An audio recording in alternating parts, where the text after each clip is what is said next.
છે કે ગયેલો સમય અને બોલાયેલા શબ્દો ક્યારેય પાછા આવતા નથી. આ વાત વિદ્યાર્થી જીવનને સૌથી વધુ લાગુ પડે છે.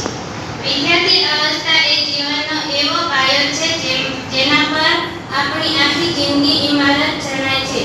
આ સમયે કશુંક નવું શીખવાનો, ભૂલ કરીને સુધારવાનો અને સપના જોવાનો અત્યારે આપણી પાસે જવાબદારી છે ઓછી અને આ શીખવાની તકો વધુ છે. જો આજે આપણે આળસમાં સમય વેડફી નાખીશું તો ભવિષ્યમાં પસ્તાવો કરવા સિવાય બીજું કંઈ નથી રહ્યું. માટે ચાલો આપણે આ સુવર્ણકાળને પૂરેપૂરો જીવીએ અને મહેનત કરીને આપણું ભવિષ્ય ઉજ્જવળ બનાવીએ.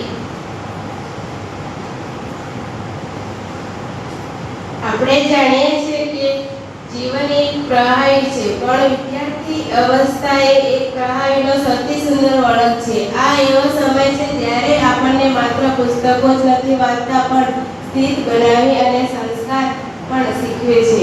એકવાર શાળાના દિવસો પૂરા થશે પછી આપણને નોકરી વ્યવસાયના ભાગદોડમાં વ્યસ્ત થઈ જશું. ત્યારે આપણને સમજાશે કે આ હસતા રમતા દિવસો અને આ નિદાની દોસ્તી ફરી ક્યારે પાછી નથી મળે.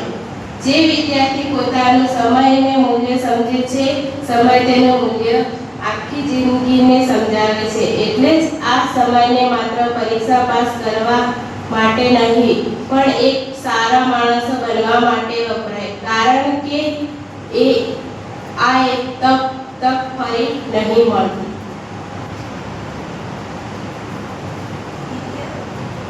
વિદ્યાર્થી જીવન અવસ્થા એટલે જીવનનો સુવર્ણકાળ. ઘણા લોકો કહે છે કે કાશ હું ફરીથી સ્કૂલે જઈ શકું. આ વાક્ય સાબિત કરે છે કે આ સમય કેટલો કિંમતી છે.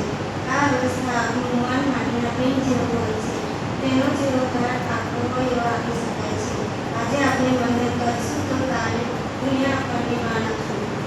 યાદ રાખજો, જો મહેનત આપને કષ્ટ આપે છે તો જ મહત્વ કાલે આપણી સફળતાનો માર્ગ બનશે. રમત ગમત અને મજાની સાથે અભ્યાસનો પણ એટલો જ એકાગ્રતા રાખી શકે છે. વિદ્યાર્થી અવસ્થાનો યોગ્ય ઉપયોગ કેવી રીતે કરવો?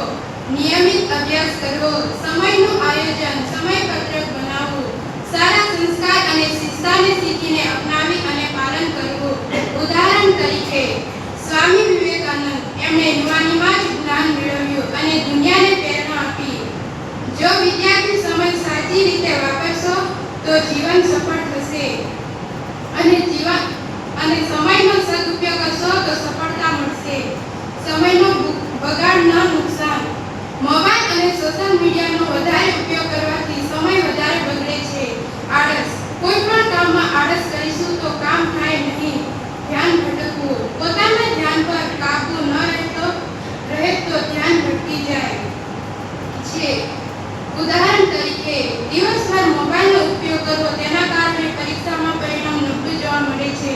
સમયનો બગાડ. જે સમયે ભણવાનો હોય તેમાં જો ધ્યાન ન આપવું તો પાછળથી પસ્તાવો થશે. Real life. દરેક વ્યક્તિ આમ જ